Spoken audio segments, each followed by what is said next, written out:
अरे बच्चे आते नहीं, आज लास्ट क्लास है ना।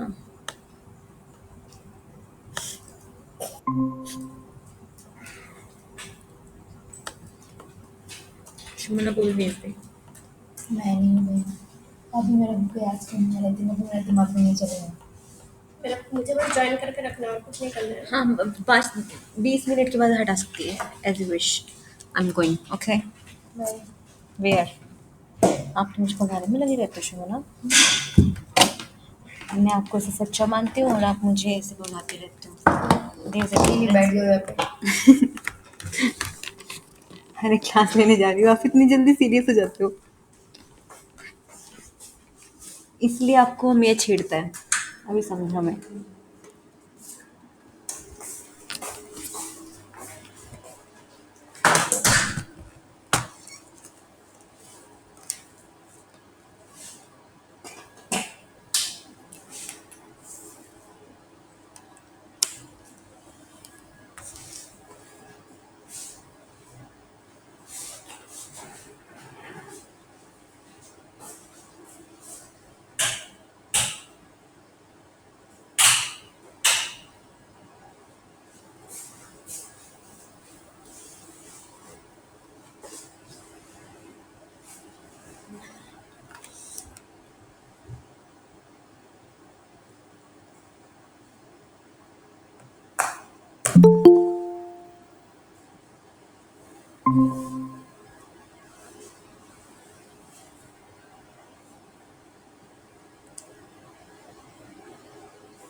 Good evening, everyone.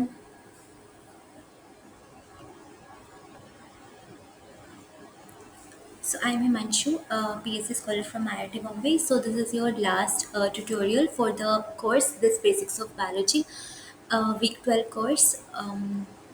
So let's start with the question first. The body of earthworm is divided into segments of serial repetition called as.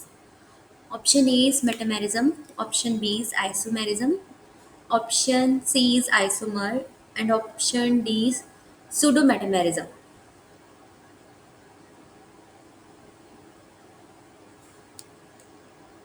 You have a 2 minutes time.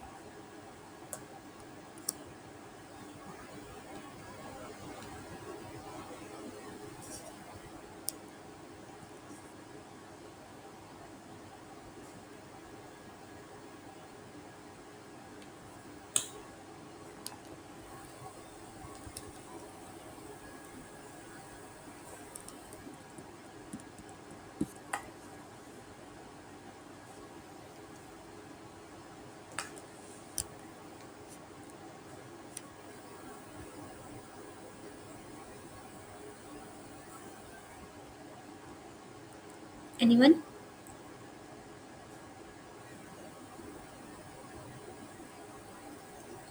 Okay, let's see the right answer for this question. So metamerism is the right answer. What is this metamerism is? It's a biological term that refers to segmented arrangement of body parts.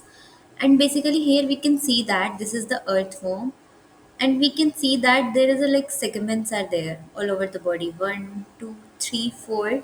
This arrangement of this body parts along the longitudinal axis of this organism, we call this like property is called this metamerism. And in earthworm, this body is divided into many repeated segments, and we call these segments metamers, or also we can call this as a somites. It looks similar externally as well as also internally. These segments are present. Not only like externally these segments are there, but also it is present internally also, and it will look similar like internally also. When we dissect the earthworm, then we can see that segmentations inside the body also. So these repetition allow for the better movements and organization of this body structures like muscles, nerves, and the blood vessels, right? So this is the metabolism. Moving to the next question, the type of association seen between the humans and intestinal living in the intestine is known as option A is parasitism, option B is mutualism, option C is commensalism, and option D is antagonism. Humans and intestine. We know that E. coli are living in our intestine. So, like, what kind of association they have? Parasitism, mutualism, commensalism, or antagonism?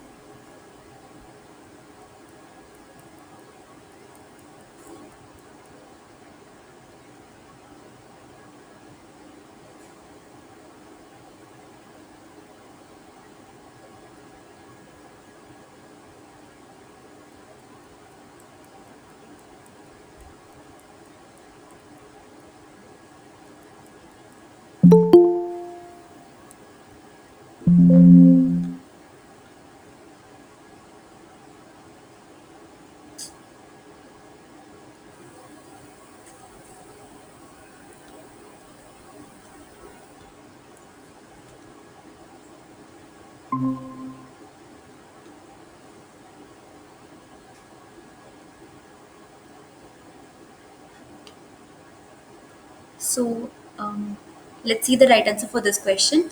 So, mutualism is the right answer for this question. What does this mutualism is? We know that the living, this E. coli, which are living in this intestine, in our body, in our intestine, and the humans, these E. coli they wouldn't harm our body, right? Instead, they give the benefit. Like what kind of benefit they give is they help in absorption of vitamin B12 mostly, right? So both are benefited with each other. They can take the nutritions from our body and human for humans. What are advantages we are taking from this E. coli that they help in the vitamin B12 absorption. So both are getting advantage, right? In which both organism getting advantage. We call that kind of relationship is the symbiotic or the mutualism. In the case of human and gut microbiota, that is intestinal bacteria, they help in breakdown of complex food substances. Also, they help in absorption of vitamins and also help in supporting our immune system. If this in our gut, so that's why because they are helping in the breaking down of complex food substances as well as absorption of vitamins. So basically they are helping to boost our immune system, right? So that's why we call it as good bacteria. If by chance there is a there is a loss in this good bacteria and there is a more number of harmful bacteria, we call this process as dysbiosis. And because of the dysbiosis many diseases can occur, right? So the presence of this good bacteria is very important for our body, right? Very important for humans.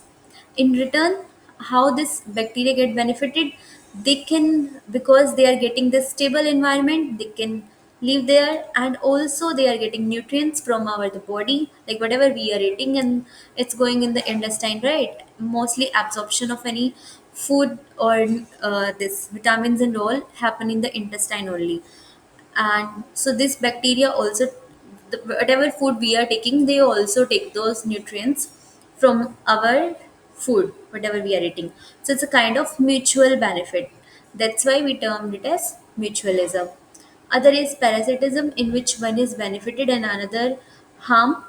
Commensalism, one is benefited, another neither getting harmed nor getting benefited. Antagonism, both are like harm, providing harm with each other. So the most appropriate answer is this mutualism, in which both get benefit with each other, right?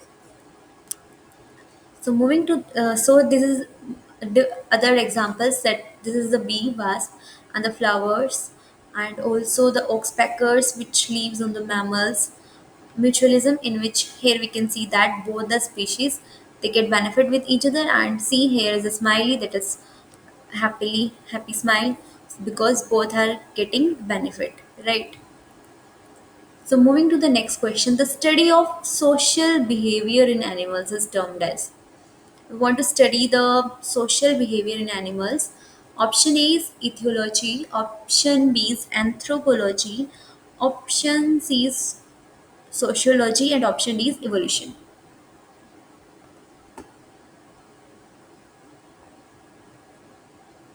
So what to be answer?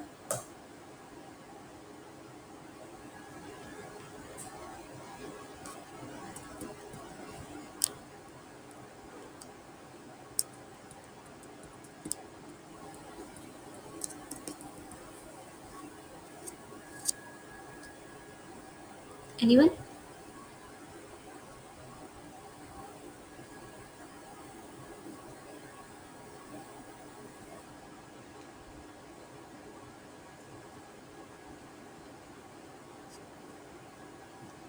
Okay, let's see the right answer for this question. Ethology is the right answer. What is this is? It is the scientific study of any animal behavior, particularly how they behave under the natural condition, how they interact with each other, like between the animals how they behave, and how they behave when the like environment changes, like with respect to surrounding how they behave. These kind of studies comes under the ethology only. And it come like the things which come under this is the mating rituals, parenting behaviors, territories, communication, social structures like hierarchy or the group living. Ethology is often considered as a branch of this biology and geology, and it helps us to understand that why animal behave the way they do, like why they are behaving like they do. So based on this evolution, genetics, environment, and survival needs. So it these all come under this ethology. So that's why the study of social behavior in animals is termed as ethology as a memory based question. So moving to the next question, the absence of nucleolus is seen in option A is fungi, option B is archaebacteria, option C is protist, and option D is animalia. Anyone? Very easy question. Nucleolus, that is nucleus like structure.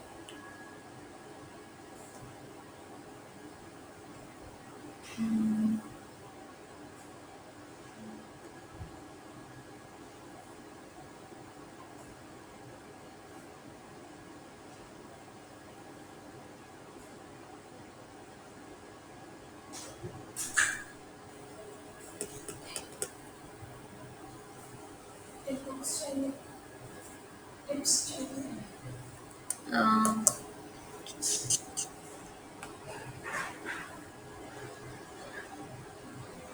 you can take.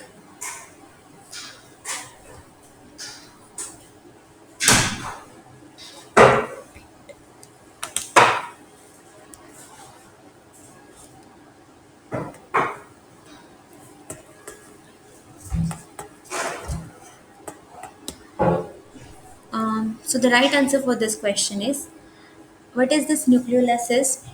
Nucleolus is a dense structure found inside the nucleus of eukaryotic cells.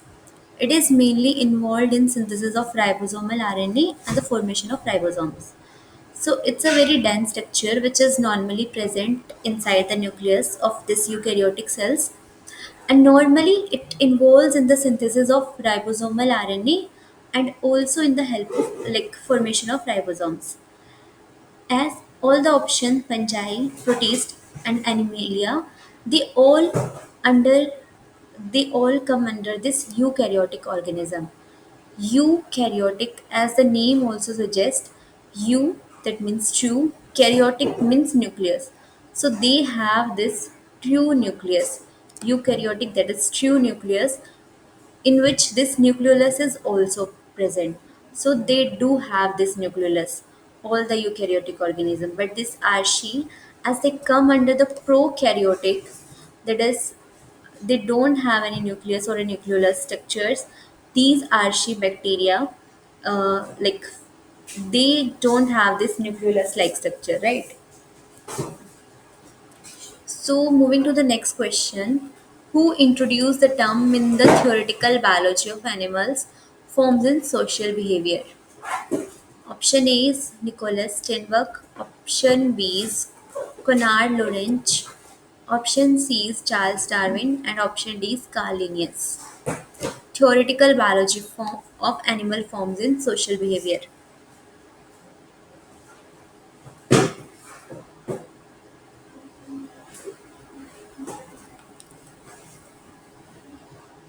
Anyone?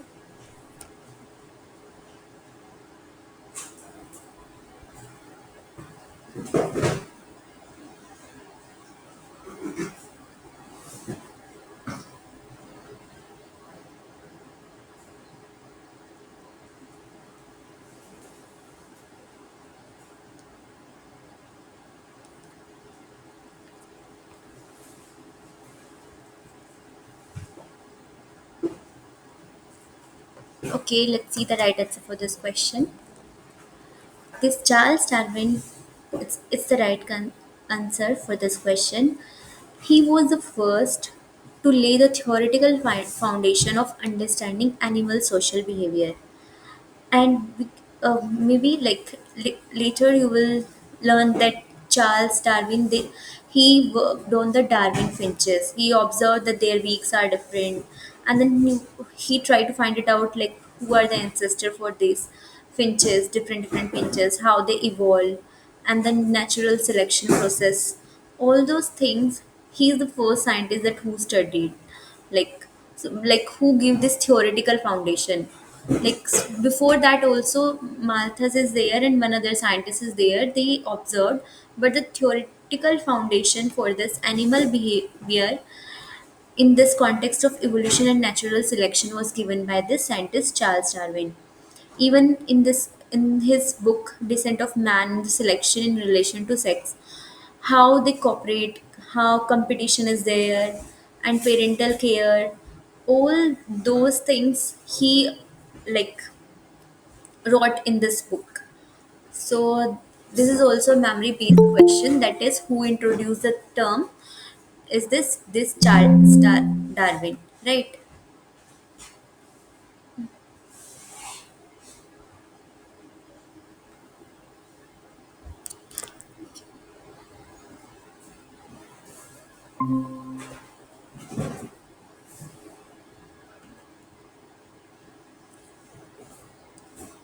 Okay. Moving to the next question, aggression is related to the process of, option A is territoriality, option B is dominance, option C is mating, and option D is all of the above. That is, aggression is related to which process?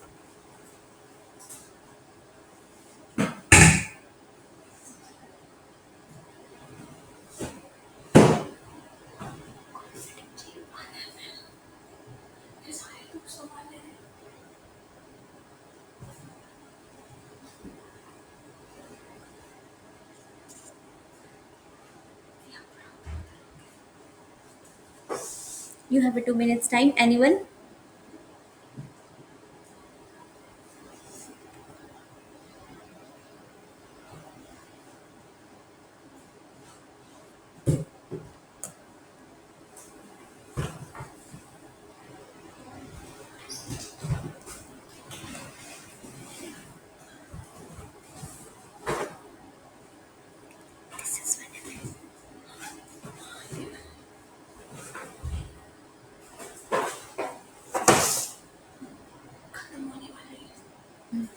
Okay, let's see the right answer. So, all of the above.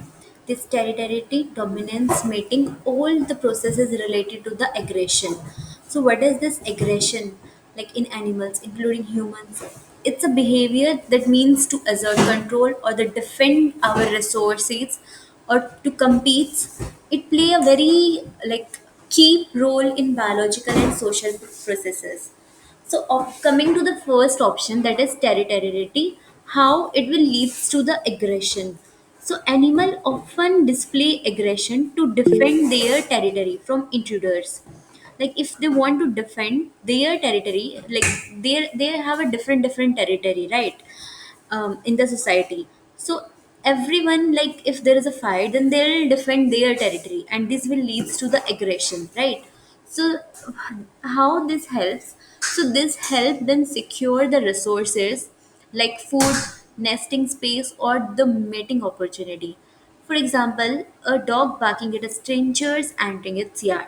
Like whenever any strangers coming to the yard, then it will start barking, right? So that it so that the dog can prevent their territory, right? And then moving to the next question, this dominance. These aggressive behavior help establish or maintain a dominance hierarchy. Dominant individuals often get a priority Ma'am, access. Huh? Yeah. ma'am, I'm having one doubt, ma'am. Yeah. You can ask. Ma'am, for basics of biology, how many marks, ma'am, exam? Exams that I have to check with prof, and then I'll let you know. Okay, ma'am. When, ma'am? You have my mail ID, right? I think. No, ma'am, I not knowing, ma'am. Okay, okay. Then I'll wait. I want to know the exam pattern, ma'am. Pattern to mostly. I think this type of question only they mostly will come. Still, I'll confirm and then I'll let you know. Okay. So you Okay, ma'am. can remind me later. I'm writing my mail ID. Okay, ma'am. Okay, fine. Thank you, ma'am. Welcome.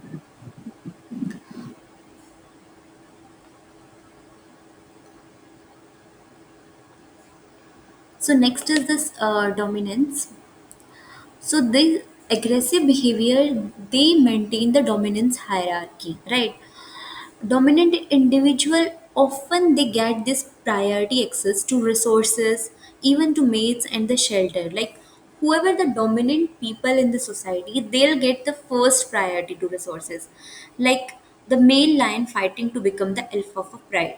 Like whoever can be able to fight, they that lion will become the alpha of any pride, right?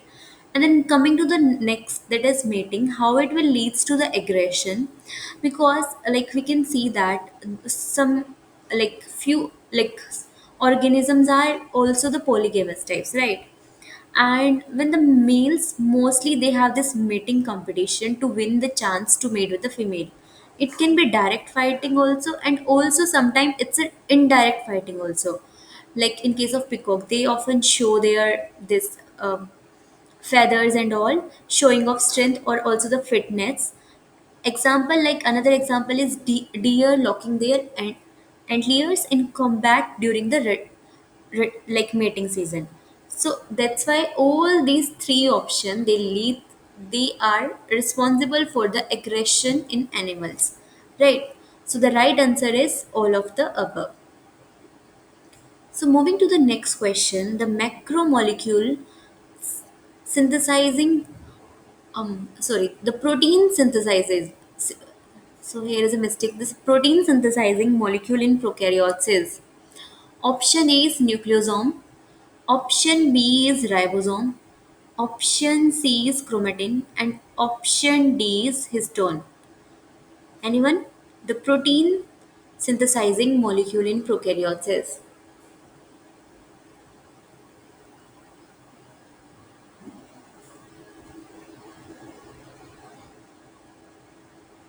anyone?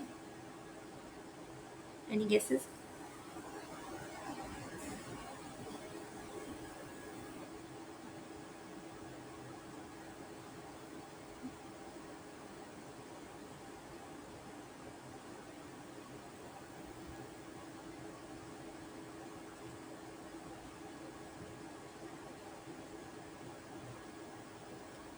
Okay, let's see the right answer for this question. So this ribosomes. Ribosomes are the machinery for this protein synthesis. Basically, in case of prokaryotes, these are the 70s type of ribosome. We know that ribosomes are the main, like which synthesize the proteins. So In case of eukaryotes, these are the 80s types, and in case of prokaryotes, these are the 70s type. Not only in prokaryotes, the protein normally synthesizing molecule in case of eukaryotes also, it's by the help, it's with the help of this ribosome only, right? So moving to the next question, the phase at which the spindle position check post protein cell cycle is. Option A is S phase, option B is J2 phase, option C is M phase, and option D is G1 phase.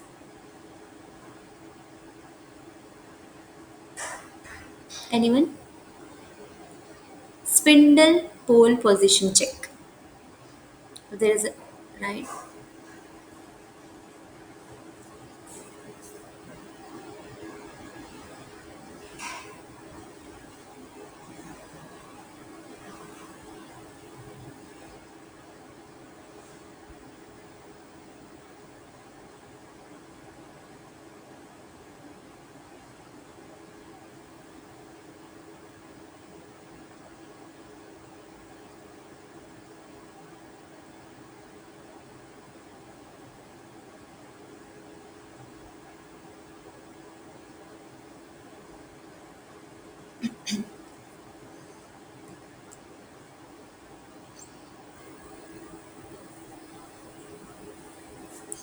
So let's see the right answer. So the correct answer is this J2 phase, because this is the stage of cell cycle where cell performs a final check before entering the mitosis.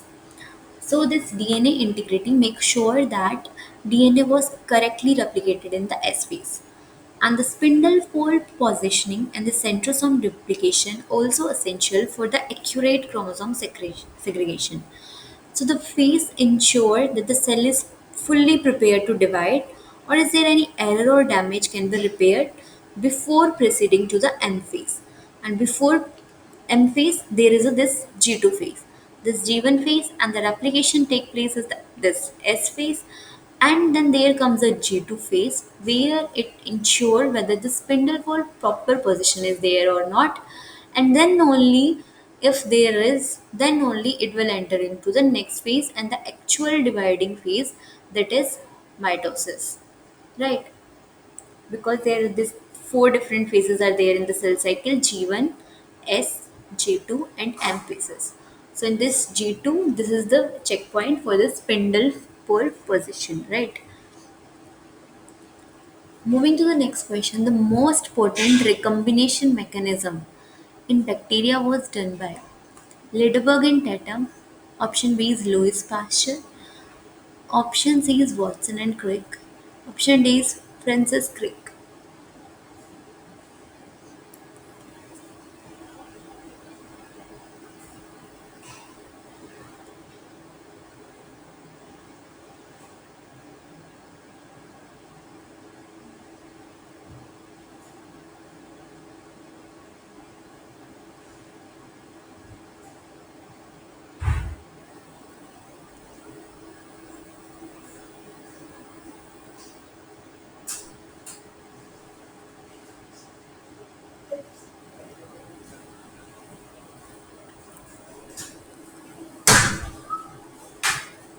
Let's see the right answer. So this Lederberg and Tatum, these are the group of scientists. The first scientist who demonstrate that this genetic recombination is bacteria through a process called the bacterial conjugation in 1946. So these are the process of this conjugation in which the one is this donor cells, in which this pili is there, and another one is this acceptor. So here we can see that the cell contact one another through this conjugation tube, and this one strand of the plasmid then transfer to the recipients, and these recipients synthesize a complementary strand, and these also donor, like this donor also synthesize complementary strand, and these recipient also, and restore the complete plasmid. So this is basically a conjugation process, and it was done by this Lidebeck and the Tatum.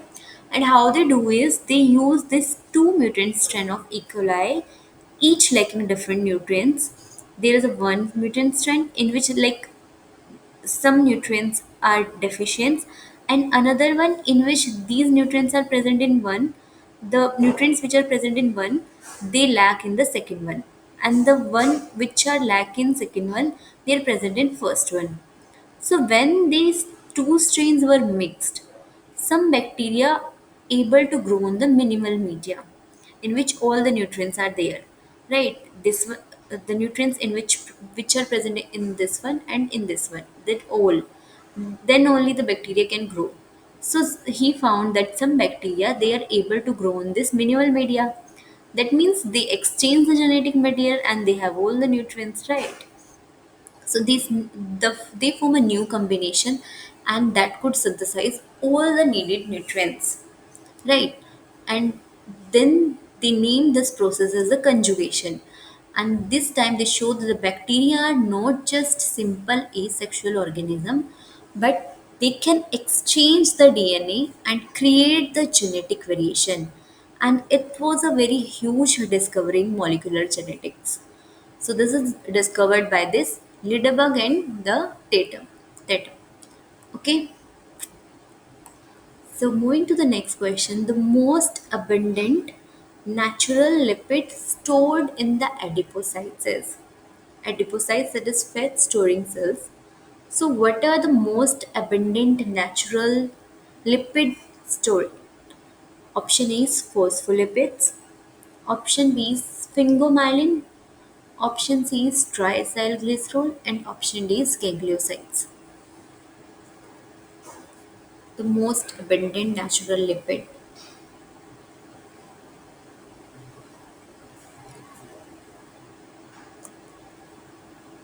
Anyone?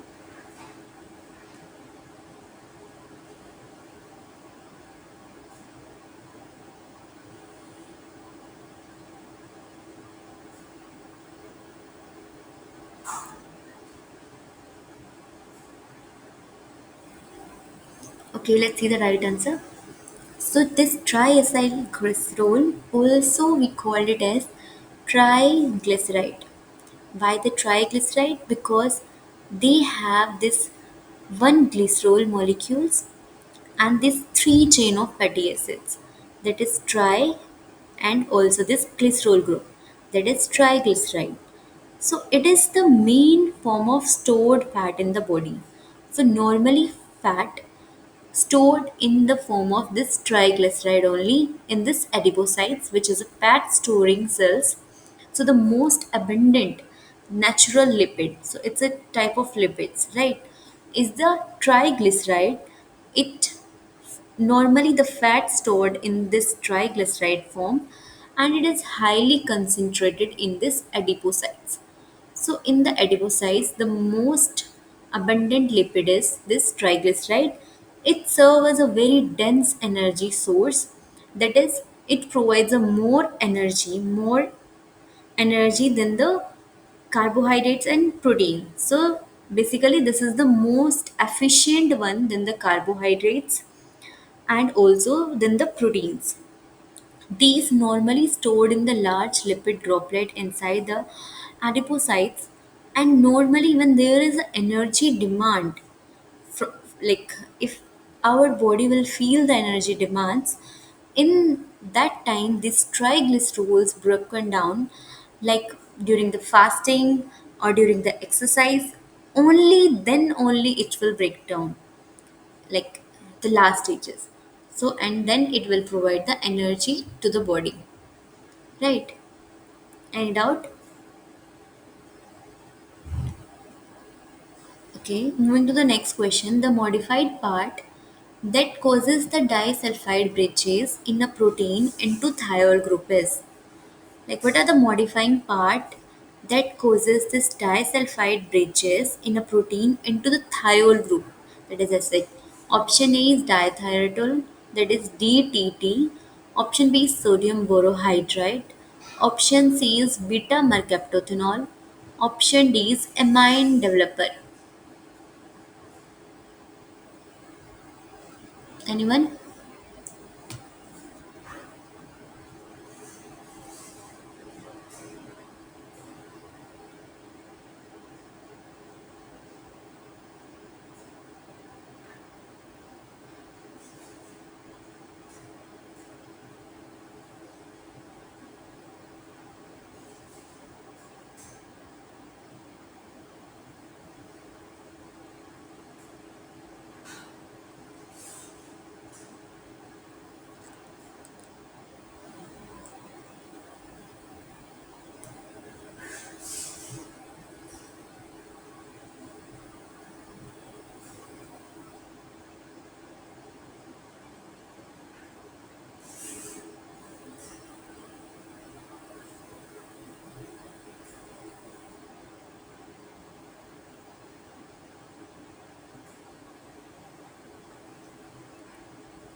Let's see the right answer. So beta mercaptothenol is the right answer.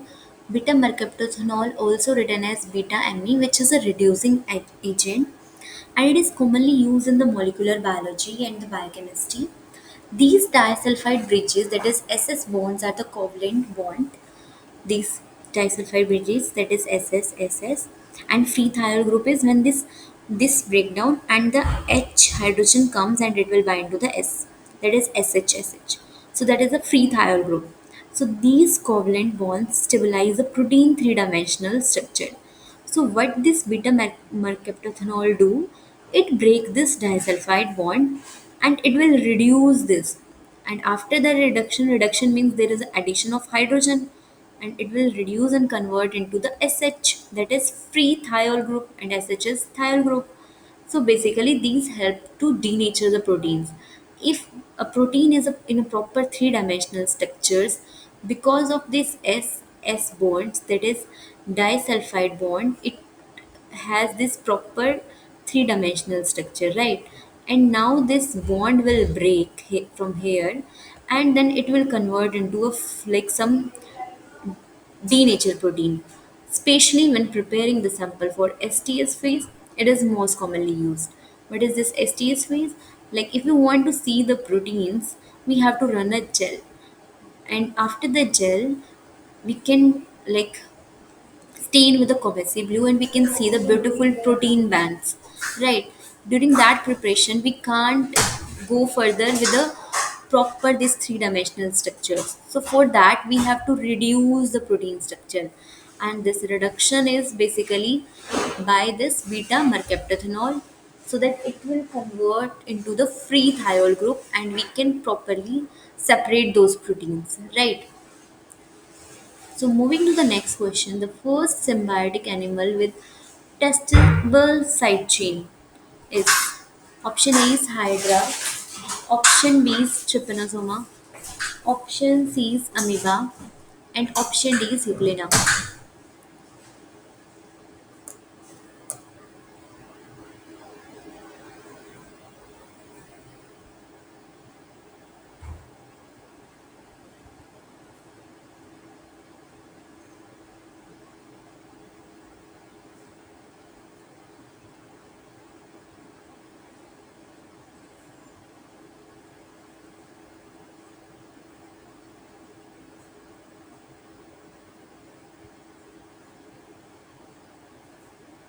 Okay, let's see the right answer. So Trypanosoma is the right answer.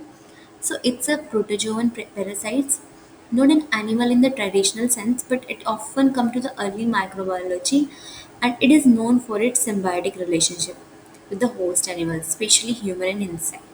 And it causes an agent of a disease like African sleeping sickness.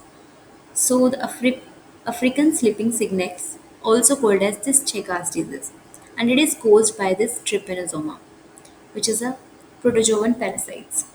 So what they do is it's it has some ability to change the surface glycoprotein, and we call it as the testable side chains, also called as the variant surface glycoprotein, that is VSGS, that help normally to evade the host immune system.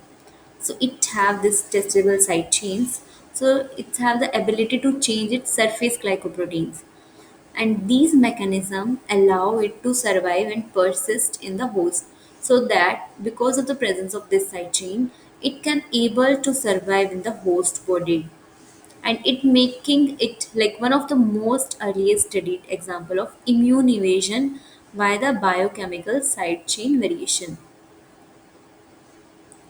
So moving to the next question, the mechanism of movement of an amphipathic molecules compounds, not passive, toward the inner membrane of mitochondria. Option A is flip-flop, option B is ionic bridge, option C is passive transport, and option D is G protein. You have a 2 minutes time.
Let's see the right answer for this question. So flip flop is the right answer. So like normally when there's a movement like this, then we call it as flip flop kind of movements. There's a flip movement, there's a flop movement, and there's a scrambles. So here, not like specific statement. Here that the mechanism of movements of this amphimatic compounds to the inner membrane, that movement we call it as flip flop. Moving to the next question, the matured enzyme catalyze the features every spontaneous reduce the protein charge associated with. Option A is pK, option B is pH, option C is Tm melting temperature, and option D is Gibbs free energy.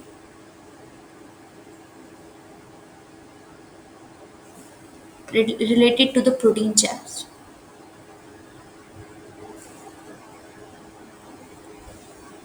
Anyone?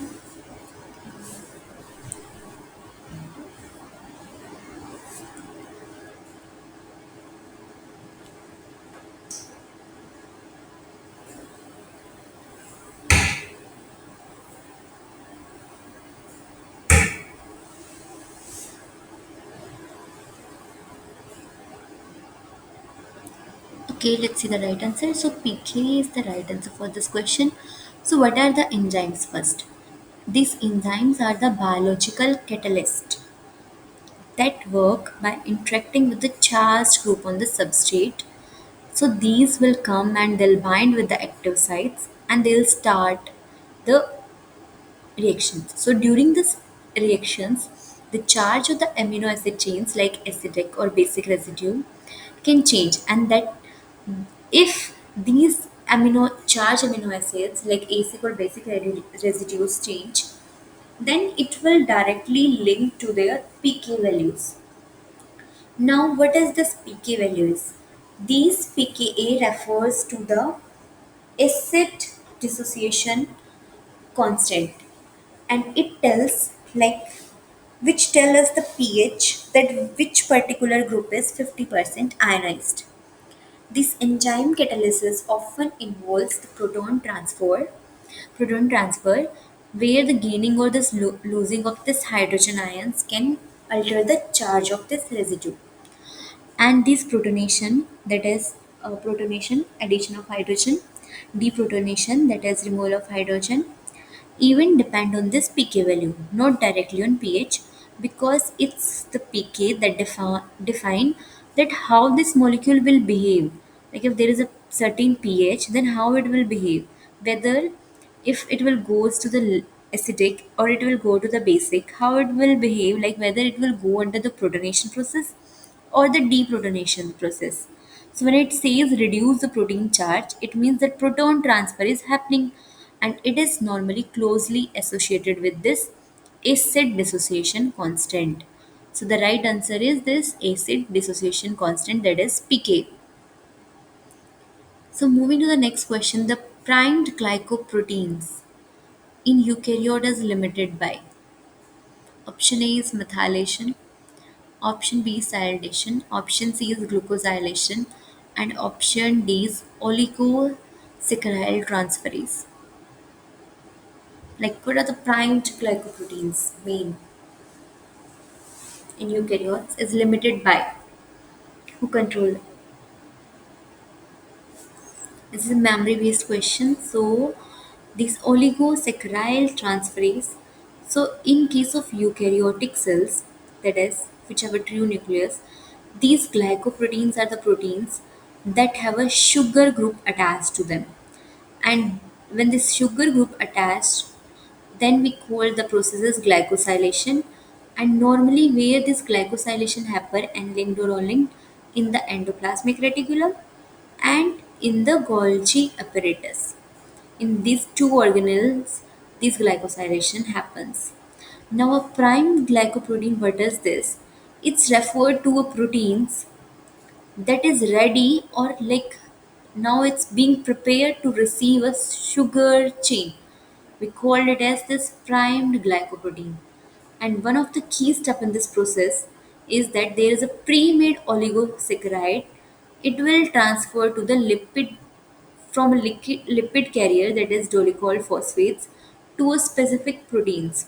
that there is a like oligosaccharide chains, and through the dolichol phosphates it will bind to a specific site on the proteins, right? These crucial step is done by the enzyme. It will not happen like that.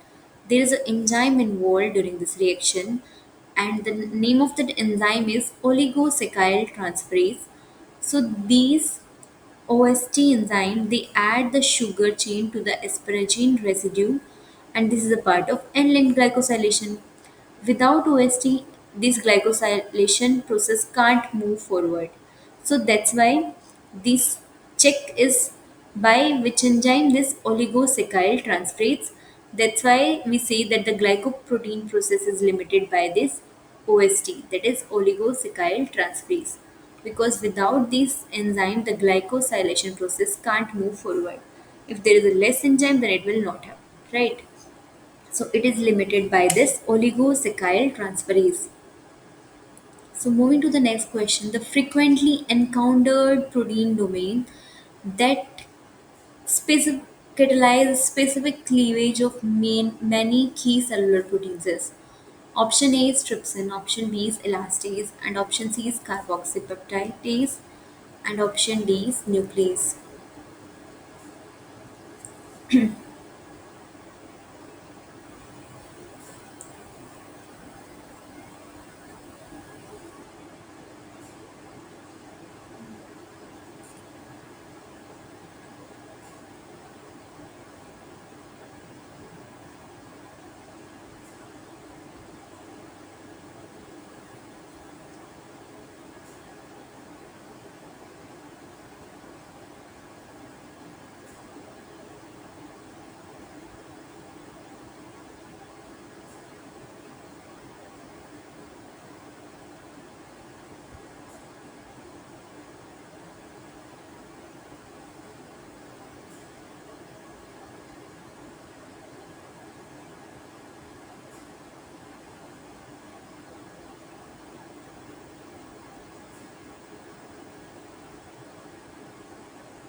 Okay, let's see the right answer. So trypsin, it's the most well-known or widely encountered, and it is a serine protease, and normally it breaks down the proteins by cleaving the peptide bonds. There's a peptide bond, it cleaves those peptide bonds. How? Using a serine residue in its active sites, it will go and bind there and then cut that sites. At the and how it will cut at the carboxylate side of the lysine and arginine residue, it will cleave those peptide bonds. Right. It's the most frequently encountered protein domain that catalyzes this, like by the which enzyme is this trypsin, right? Mostly in cellular proteins, this is the most like enzyme which help in the cleavage. Moving to the next question, the digestive branch is marked as a hydrolyzed by. Option A is amylase, option B is lipase, option C is urease, and option D is invertase.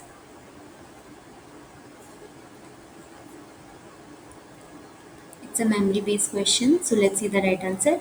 So, this amylase in digestion, different enzymes break down the different type of food molecule, right? So, what these amylase do is amylase is the enzyme that break down the starch into the simple sugars. It hydrolyzes the bonds in the starch molecule and making more smaller units like maltose and the glucose, and it is normally found in the where salivary amylase saliva and also in the pancreatic juice. So whenever like food comes, then these amylase, also called as the ptyalin, it will act on the food and it will start acting and start their functions. Because starch, we know that it is a major part of diet. So amylase is the first enzyme to act on the digestive process. So that's why we say that it is a marker of the digestive branch. So that's why the digestive branch is marked as hydrolyzed by this enzyme, that is amylase. because we know that starch is a major part of our diet, right? So this is the first enzyme that act on the digestive process, so that's why it's a marker. So moving to the next question, the major part of the small intestine that absorb nutrients from the food is option A is colon, option B is jejunum and ileum, option C is duodenum, and option D is large intestine.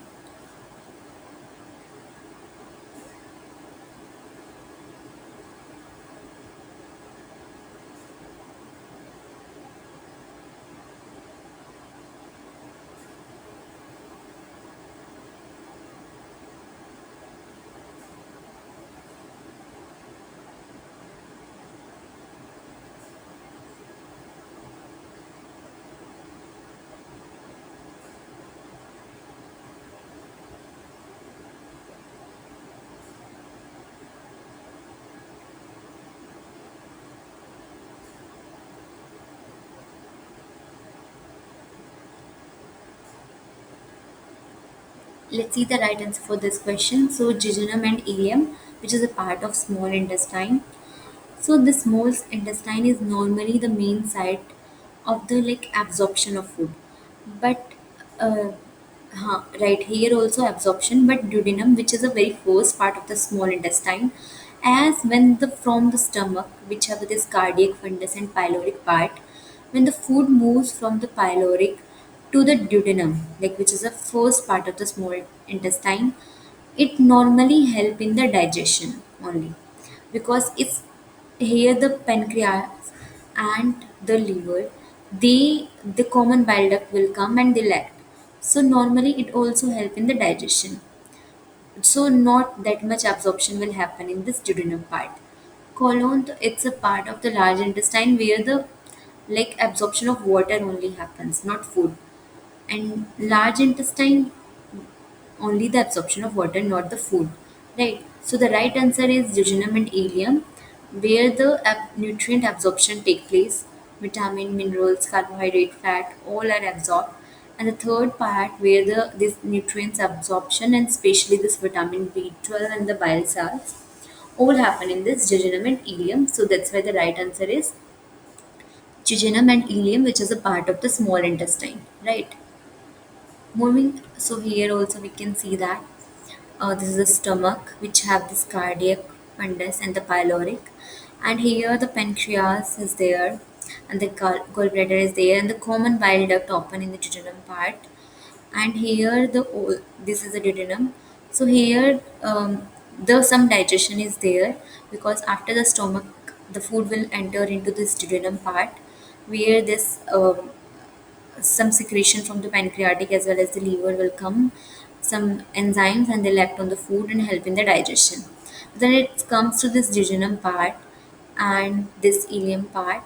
Here the mostly absorption of nutrients happen, and then it will goes like, which is a very thicker part, that is the colon, cecum, colon and rectum, which is a part of this large intestine, and normally this large intestine help in the absorption of water and minerals only, not the nutrients for it. Moving to the next question, the classes proteins in dairy product are digested in stomach by option A is carboxypeptidase, option B is chymotrypsin, option C is pepsin, option D is urease. So the classes protein in dairy product, that is milk based products, are digested in stomach by which, which enzyme?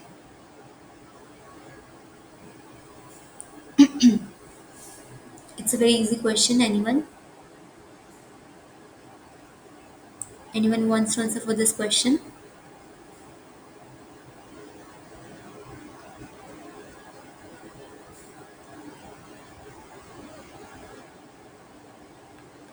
Okay, let's see the right answer. So the chymotrypsin. As we know that the dairy products, that is milk related, like milk and cheese, they have a very rich in a specific type of proteins, that is casein. Normally they have this casein. So to digest those proteins, there is a need of the special enzymes. So who break down this smaller who break down the proteins into the smaller peptides and the amino acid.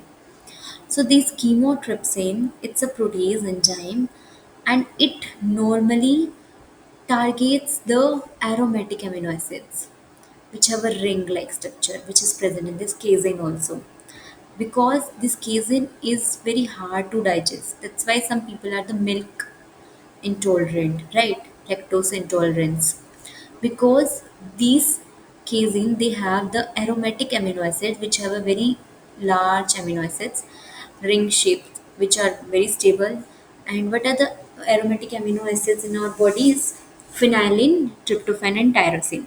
So these casein have this all the aromatic amino acids present. So this is the enzyme which normally act near this aromatic amino acids, and normally these chemotrypsin produce in the pancreas, but it become active in the small intestine, and normally they help in digesting this dairy proteins. Even though chemotrypsin don't start work in the stomach itself, it's activated on the small intestine. So that's why it is considered important in breaking the dairy products and help in the protein digestion from the dairy. Right. So moving to the next question, the deficiency of factor 9 in the blood clotting results in option A is hemophilia A, option B is hemophilia B, option C is von Willebrand disease, and option D is thrombocytopenia.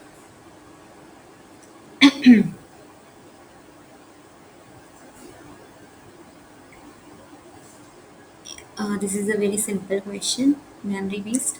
So hemophilia B, oh sorry, hemophilia B is the right answer for this question. What happened in this hemophilia?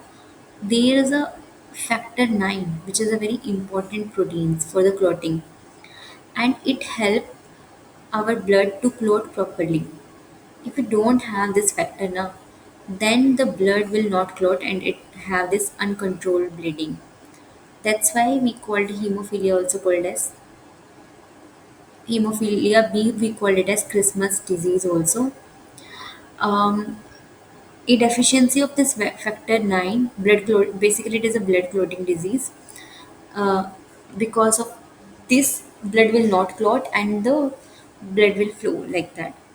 It is known as the Christmas disease, named as the first patient diagnosed with it. Not the Christmas holiday wala Christmas, but the first patient diagnosed.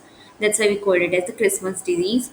And hemophilia B is usually inherited, and normally it happens in the males, like mostly because it's a recessive um, disease.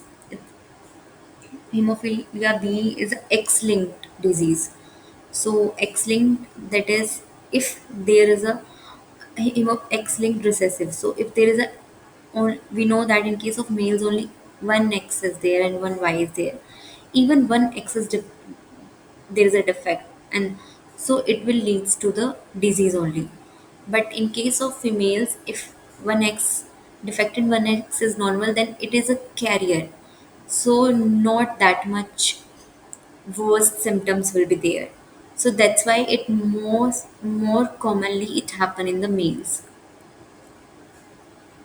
Moving to the next question, the nerve generated in brain when a person is attentive and the linking network is option A is theta waves, option B is delta waves, option C is beta waves, and option D is gamma waves.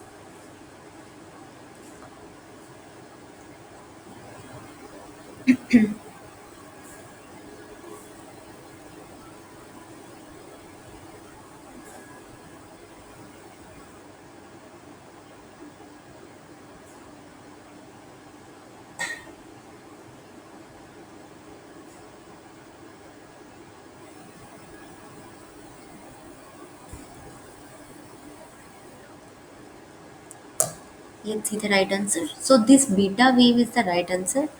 So here we can see that there are the different waves in our brain. Gamma waves, beta waves. It's interesting that there are like different waves depending upon the hertz, and they have a different functions also. Like here we can see that this gamma waves, which is like 30 to 100 hertz, and normally they help in the insight, peak experiences, and also the synchronization. It mostly because of this gamma waves. And then comes to the beta waves, which is normally of this 12 to 30 hertz.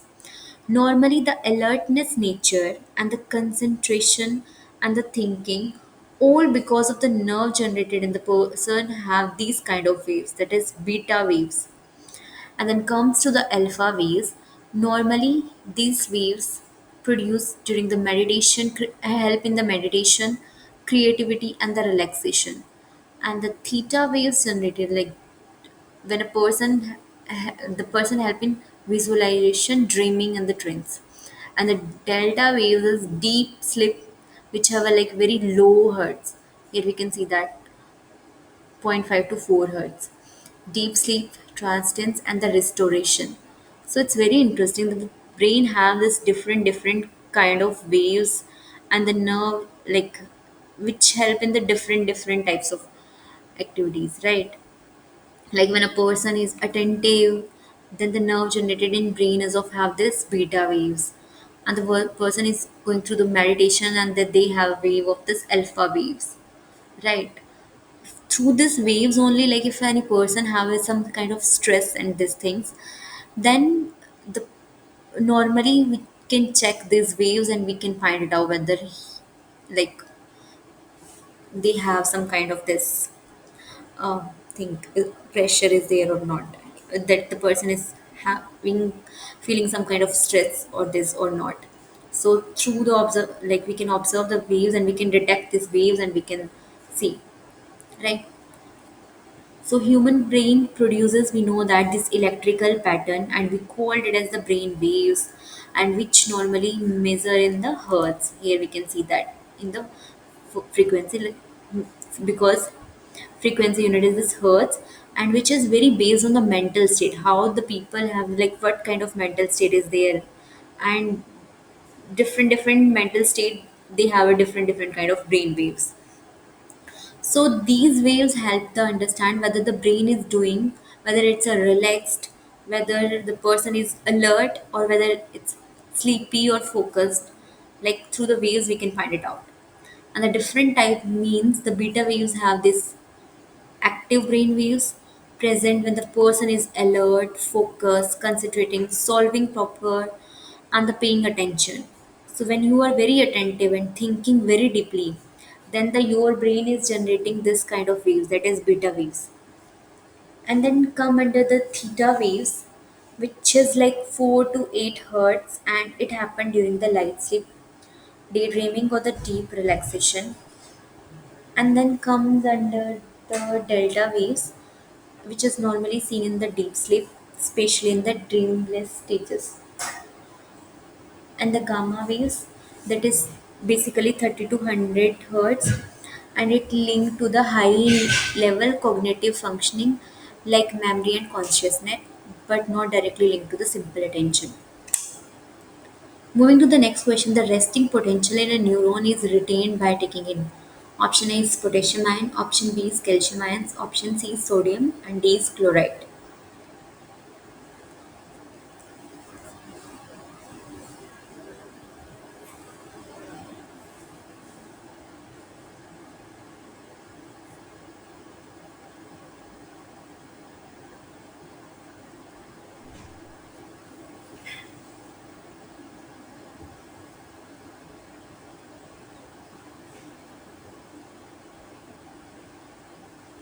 Let's see the right answer.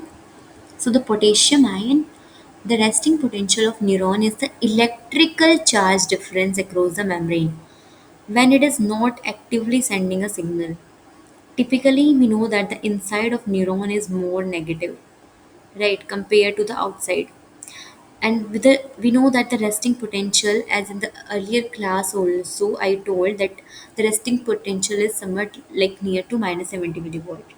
And this potential is mainly maintained by the sodium potassium pump and these potassium ion channels. So these actively pump the three sodium out and the two potassium in.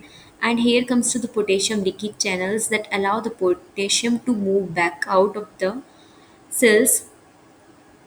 Because this potassium leave the cells, then it's the inside become more negative. So the high permeability of the membrane to potassium ion and their movement, that's why it's the main factor in maintaining the resting potential. So the right answer is this potassium ions. Moving to the next question, the nerve of the taste and the subsecretion originates from. Option A is vagus, option B is glossopharyngeal, option C is trigeminal, option D is olfactory. It's a memory based question. So, um, the right answer is this glossopharyngeal nerve, that is the ninth nerve, and it is responsible for the taste sensation, which comes from the posterior, that is posterior one third of the tongue, and the second one is the salivary secretion by the parotid glands, and the sensory and the motor. So you have to remember this, that this glossopharyngeal, the nerve of the taste, and this originates from this glossopharyngeal. Here we can see that this is the ninth nerve, right, which help in the tasting, and this come taste sensation from the posterior third part of the tongue, and also the salivary secretion. All is controlled under this nerves. So the moving to the next question, the mineral corticoids increase the blood volume by increasing sodium, potassium, water absorption, and its secretion from. Option A is kidney, option B is alveoli, option C is heart muscles, and option D is lungs. It's a very easy question. Anyone?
Let's see the right answer. So this mineral corticoids, primarily this aldosterone, are the hormones. The right answer is this kidney, are hormones produced by this adrenal cortex. So the main function is to regulate the balance of the sodium, potassium, and water in the body, which directly affects the blood volume and the blood pressure. And how it works is this aldosterone act on the kidney tubules, especially the distal and the collecting tubules, like which comes, we know that in the nephron this is the glomeruli and the proximal convoluted tubules, and then a loop of Hanley is there, and after that these DCT will come, and then in the last the collecting tubules will come, right? So this aldosterone normally acts on this distal convoluted tubules and the collecting ducts. It increases the reabsorption of the sodium into the bloodstream, and the water follows this sodium by osmosis and increase the blood volume. At the same time, this aldosterone promotes the excretion of this potassium and the hydrogen ion into the urines. So in this way, it increases the blood volume uh, from where this from the kidney. So this mineral corticoids increase the blood volume by increasing this reabsorption and its secretion from where, from the kidney. So sodium reabsorption, kidney tubules increase the blood volume and the pressure, and the water reabsorption is there. It follows the sodium ions and it will also increase the blood volume. If the potassium and hydrogen ion secretion, then it help in the normally maintain ion balance and pH. Here because the role of this hydrogen ion also, and we know that hydrogen is the normally help in the pH balance and the ion balance, right? So moving to the last question, the effector that causes the change in the stimulus is option A is nerve, option B is effector, option C is muscles, and option D is sensor.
Okay, let's see the right answer for this question. So the right answer is the sensor. We know that during the homeostasis in the reflex action, a factor is a part of the body that produces a response to a stimulus. It carry out the action to correct or respond to a changes detected by this receptor, and we call it as sensors. So how it will work is basically this sensor is the only one which detect the stimulus. If there is any change in temperature, there is a change in light or pressure, then this sensor will detect the stimulus. And after that, once it will detect the stimulus, it will go to the control center who process the information to the brain or spinal cord. And once it will process, then it will go back so that body will respond according to that stimuli through the effector that will bring about a change in response to the stimulus. So that's why the effector that causes the change in the stimulus is because of this sensor, right? That's all for today's class.